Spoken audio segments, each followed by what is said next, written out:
bahwa setiap kekuasaan atau rezim penguasa yang tidak peduli pada keadilan pasti akhirnya roboh atau runtuh. Soal kapan bukan urusan manusia. Manusia hanya berusaha, hasil akhir di tangan Allah Subhanahu wa taala yang Maha Esa.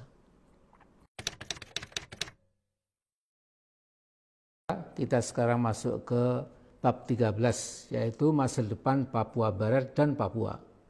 Republik Indonesia resmi memperoleh West Guinea atau sekarang Provinsi Papua Barat dan Provinsi Papua setelah dilakukan PEPRA, yaitu penentuan pendapat rakyat atau Act of Free Choice bagi rakyat di kedua provinsi tersebut, yakni pada 2 Agustus tahun 1969 berdasarkan New York Agreement antara Indonesia dan Belanda di New York sesuai salah satu resolusi Sidang Umum PBB 1962. Resolusi itu berisi ketentuan bahwa otoritas PBB sementara mengambil alih urusan West New Guinea dari kekuasaan Belanda. Ditentukan bahwa pemerintah Indonesia akan menyelenggarakan PEPRA atau Act of Free Choice untuk mengetahui apakah rakyat West New Guinea ikut Indonesia atau ikut Belanda. Nah, hasil Act of Free Choice itu adalah 1025 orang Papua di West Guinea yang ditetapkan oleh pemerintah Indonesia secara aklamasi. 100% memilih ikut Indonesia. Atas anjuran pejuang Papua Frans Kasiebo, wilayah Papua Indonesia itu setelah Papua dinamakan Irian, ikut Republik Indonesia Anti-Nederland. Kemudian Pak Harto menyetujui nama Irian Barat menjadi Irian Jaya. Saudaraku, belakangan para tokoh Papua dari berbagai kalangan menyebut Act of Free Choice itu sebagai Act of Mockery atau Act of No Choice, tidak ada pilihan. Alasannya PEPRA itu dilakukan secara sepihak dan 1025 orang itu tidak berhak mewakili jumlah penduduk etnik Melanesia di Papua itu yang menghuni wilayah West Guinea yang berjumlah 800.000 orang. Namun Indonesia bersikukuh bahwa West Guinea yang dijajah oleh Hindia Belanda merupakan bagian yang tidak terpisahkan dari wilayah Hindia Belanda, sehingga protes semacam itu tidak usah diperhatikan. Apalagi Sidang Umum PBB telah mensahkannya lewat resolusi PBB 2504. Pada 2004, pemerintah Indonesia kemudian memecah Provinsi Papua menjadi Papua Barat dan Papua sampai sekarang ini. Ada baiknya kita mencoba memahami sungguh-sungguh dan memperhatikan mengapa rakyat kita di dua provinsi itu terus saja bergejolak. Dari waktu ke waktu bukan makin reda, tapi justru kian bergolak. Kata orang, pemimpin yang bijak dan arif harus pandai mendengar, bukan hanya pandai bicara.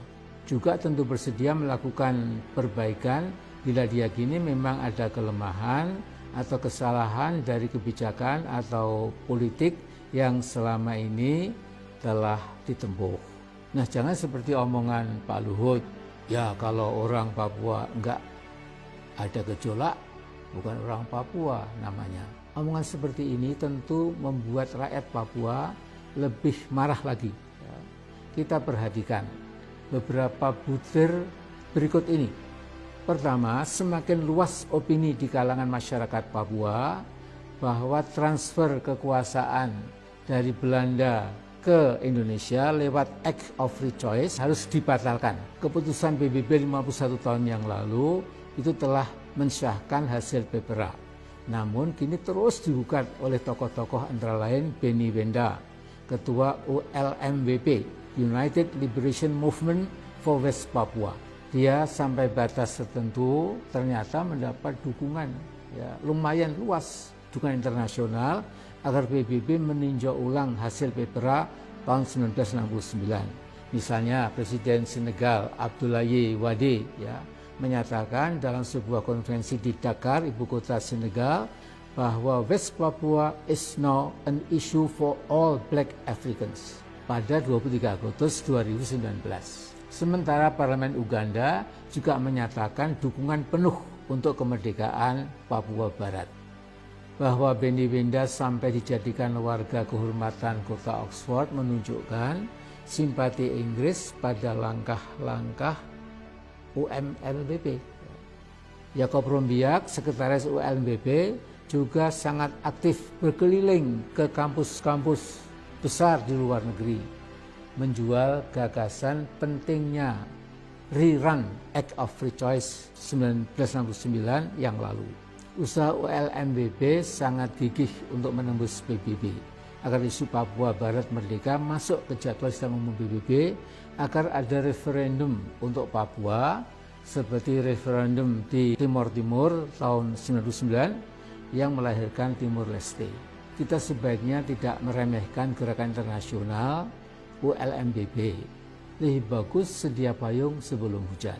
Kedua, mulai tercetak di benak banyak kalangan bahwa telah terjadi pelanggaran HAM sejak Papua dan Papua Barat bergabung dengan Indonesia. Nah, di sini kita perlu merenung bahwa memang ada ekses serius hilangnya nyawa orang-orang tidak berdosa di Papua, ya gara-gara mengekspresikan keinginan merdeka lewat pengibaran bendera bintang kejora. Sementara itu banyak kalangan LSM internasional ya, yang menyebarkan hoaks seolah-olah yang terjadi di Papua dan Papua Barat adalah sebuah bentuk genosida. Ketiga, telah terjadi ketidakadilan ekonomi bagi rakyat Papua.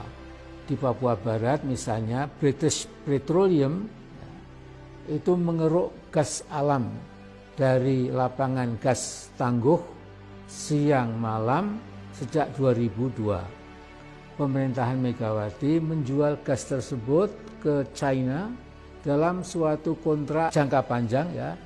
Hal yang merugikan adalah bahwa harga jual gas hanya berkisar 2,4 US dollar sampai 3,35 US dollar per MMBTU yang berlaku untuk 20 tahun. Tidak peduli jika terjadi kenaikan harga gas internasional. Padahal harga jual gas biasanya berubah naik atau turun sesuai fluktuasi harga minyak dunia dan sempat mencapai 12 dolar per MMBTU. Setelah dirugikan puluhan tahun dengan harga jual gas Tangguh yang rendah pada 2014, pemerintahan SBY akhirnya alhamdulillah berhasil menegosiasikan harga menjadi lebih bagus, yakni sekitar 12 dolar per MMBTU. Di Papua, Freeport-McMoRan bukan saja menjadi semacam negara dalam negara, tapi negara di atas negara. Di Papua, PT Freeport ini asing ya, dan MIFI, nah ini nasional, menjadi musuh rakyat Papua. Keempat, di samping perusahaan asing seperti British Petroleum di Papua Barat dan Freeport-McMoRan di Papua, kehancuran ekologi, bahkan pembunuhan ekologi, ekosida ya, berjalan terus tanpa henti. Sumbangan Freeport yang berupa royalti dan pajak buat APBN Indonesia rata-rata hanya 0,8%. Jadi seandainya Freeport ditutup dan tidak diperpanjang lagi, ekonomi Indonesia tidak akan terpengaruh sama sekali. Akan tetapi kehancuran ekologi yang tidak mungkin diperbaiki dengan cara apa saja sesungguhnya lebih berbahaya lagi. Menirukan pendapat Profesor Agus Sumule dari Universitas Papua, keputusan seluruh perusahaan ekstraktif seperti BP dan Freeport ditentukan 100% oleh Jakarta. Setelah 30 tahunan semua akan musnah. Tidak ada lagi yang tersisa kecuali limbah toksit untuk rakyat Papua. Kelima, sangat lucu kalau ada tuduhan telah terjadi rasialisme terhadap rakyat Papua. Tetapi itu menurut kita. Namun banyak tokoh Papua pro kemerdekaan yang menuduh ada rasisme institusional yang dilakukan Indonesia sejak 1969. musibah yang terjadi pada Juli Agustus 2019 kemarin, ya, karena ucapan tidak senonoh dari sejumlah orang terhadap mahasiswa Papua di asrama mereka di Surabaya, ternyata memicu huru-hara di banyak kota besar di Indonesia. Di antara kita banyak yang kaget melihat demikian luasnya warga Papua bergerak serentak menuntut kemerdekaan Papua. Di antara intelektual Papua ada yang berkomentar, dulu Papua dijajah oleh white colonialism, ya, sekarang oleh brown colonialism. Pemerintahan Jokowi rada panik pada Agustus 2019 menghadapi unjuk rasa yang sampai merambat ke ibu kota di depan istana. Akhirnya pemerintah pusat memblokir akses internet di Papua, 19 kota kabupaten dan Papua Barat 13 kota kabupaten. Dilaporkan oleh 5 LSM terkemuka di PT UN, Jokowi dan Menkominfo divonis melanggar hukum.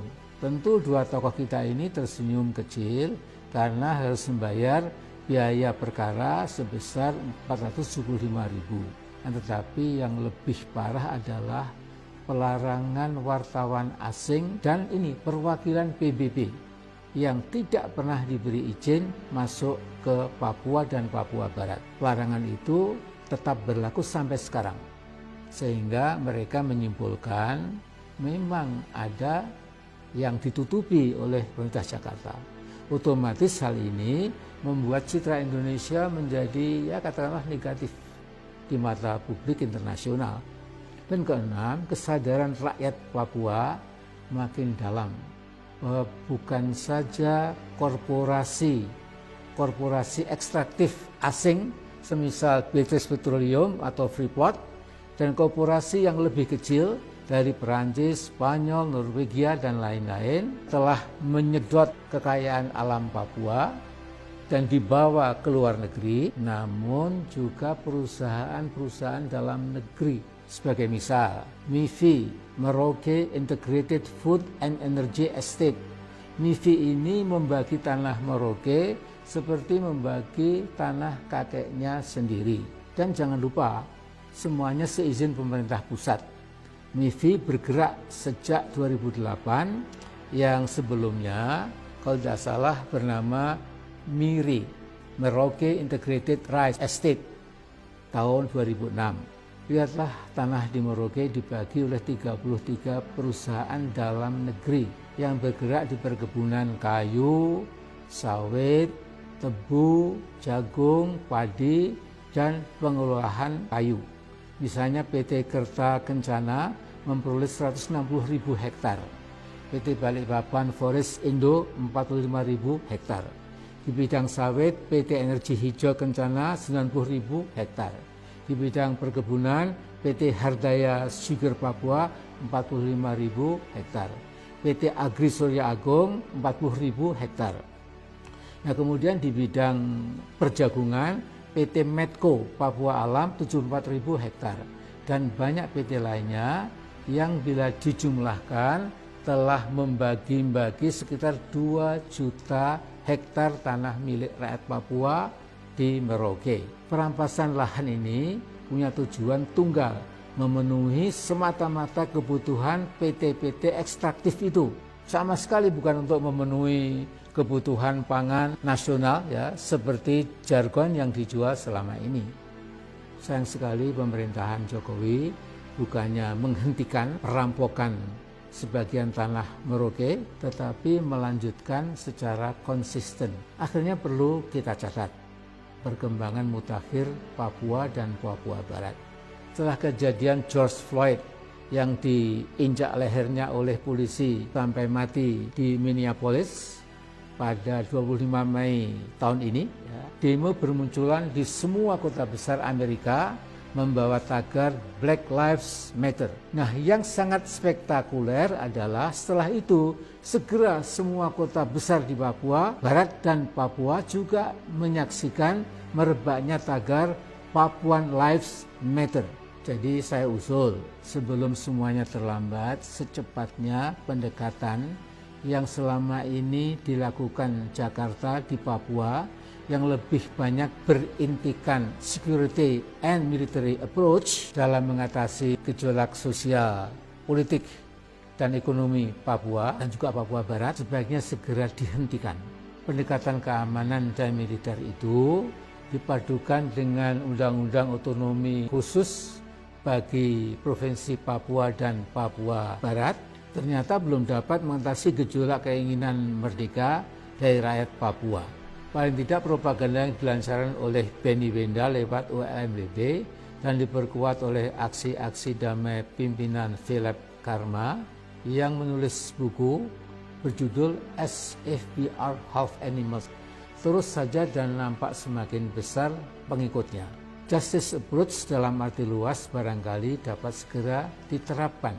Semua korporasi asing yang sudah melakukan ekosida, penghancuran lingkungan, itu memang harus dipaksa berhenti dan diterminasi.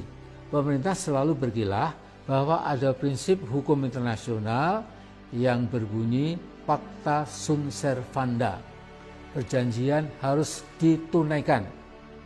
Padahal ada prinsip yang sederajat berbunyi rebus sextantibus, things thus standing, yang bermakna bila dalam perjalanan pelaksanaan perjanjian terjadi perubahan situasi yang meruntuhkan maksud pokok perjanjian itu, maka pihak yang dirugikan langsung dapat meminta renegosiasi, bahkan meminta terminasi alias pengakhiran perjanjian. Lihatlah musnahnya ratusan kilometer persegi pegunungan Jayawijaya yang berubah menjadi legokan atau lubang raksasa gara-gara tambang Freeport yang ugal-ugalan. Freeport mengeksploitasi dan mengekstrasi tambang emas di sana sambil menghancurkan lingkungan secara total.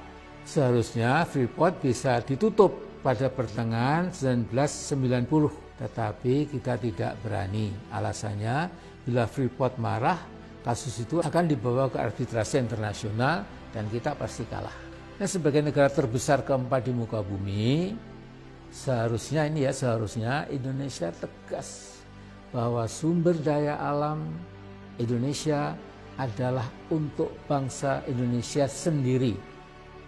Korporasi asing silahkan melakukan investasi di bidang pertambangan atau pertanian atau perkebunan dan sebagainya.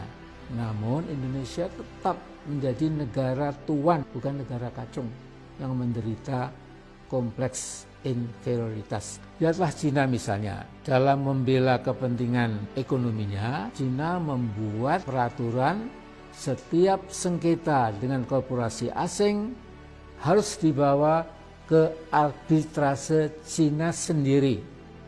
Ternyata semua korporasi asing yang bergerak di Cina memenuhinya. Bolivia negara kecil tetapi presidennya punya nyali besar dan berjiwa petarung. Evo Morales begitu dilantik jadi presiden pada 2006 langsung memanggil seluruh korporasi asing yang ada di Bolivia. Semua korporasi asing diberitahu bahwa secara sepihak pemerintahan yang baru akan membuat aturan baru yang berpihak pada kepentingan rakyat Bolivia. Dengan aturan baru itu, semua korporasi asing masih mendapat untung tetapi jauh lebih kecil, tidak bisa semena-mena lagi. Anehnya, seluruh korporasi asing semua setuju, tidak ada yang meninggalkan Bolivia. Sayangnya Indonesia negara besar tetapi elit penguasanya bernyali kerdil dan terus saja menjadi subordinat berbagai korporasi asing. Di atas kertas setelah Inalum membayar 3,8 miliar dolar, Indonesia menguasai 51% saham PT Freeport. Ternyata Freeport masih 100% menjadi operatornya, sehingga ada kecurigaan siapa tahu saham 51% milik Indonesia tidak banyak merubah keadaan, kecuali jutaan limbah tailing yang menutupi ratusan kilometer persegi di sekitar pertambangan Freeport akan semakin membawa kesengsaraan puluhan ribu rakyat Papua. Saya yakin sudah sangat mendesak bagi kita untuk menatap, merenung, dan berpikir realistis dalam menghadapi perkembangan mutakhir di Provinsi Papua dan Papua Barat. Situasi di lapangan bergerak sangat cepat sehingga kita tidak boleh berleha-leha dan menganggap perkembangan politik di dua provinsi paling timur itu masih normal-normal saja dan masih terkendali. Tidak berlebih bila Jakarta Post pada 2 September 2019 menurunkan tulisan berjudul How to Lose Propaganda War Over Papua. Harus kita akui bahwa ofensif diplomatik dan propaganda tokoh-tokoh di dua provinsi Papua sudah memetik hasil besar di dalam dan luar negeri. Yang dilakukan pemerintah kita hanyalah defensif dan cenderung menganggap enteng perkembangan pergolakan saudara-saudara kita di Papua Barat dan Papua. Di dalam negeri khususnya di dua provinsi itu, keinginan merdeka dari NKRI lewat referendum yang disupervisi oleh PBB sudah sangat meluas. Sangat keliru kalau kita terus menganggap sepele perkembangan politik sangat dramatis dan drastis di bumi Papua itu. Secara resmi 57 pastor pribumi Katolik Papua dari 5 keuskupan se-regio Papua menyatakan sikap agar pemerintah Jakarta memberi kesempatan kepada orang Papua untuk melakukan referendum.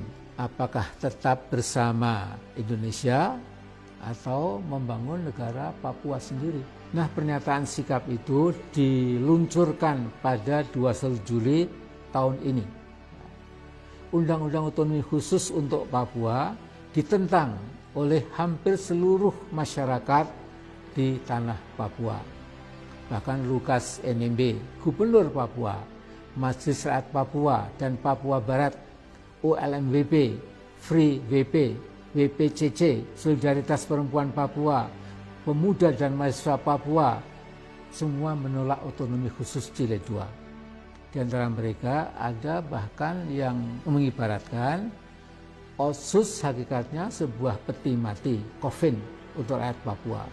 Juga ada yang mengibaratkan otonomi khusus itu seperti makanan beracun yang berakhir dengan kematian Papua. Dewan Gereja Papua, BPCC, juga menolak Otsus Jilid 2 dengan alasan karena dirancang sepihak oleh Jakarta.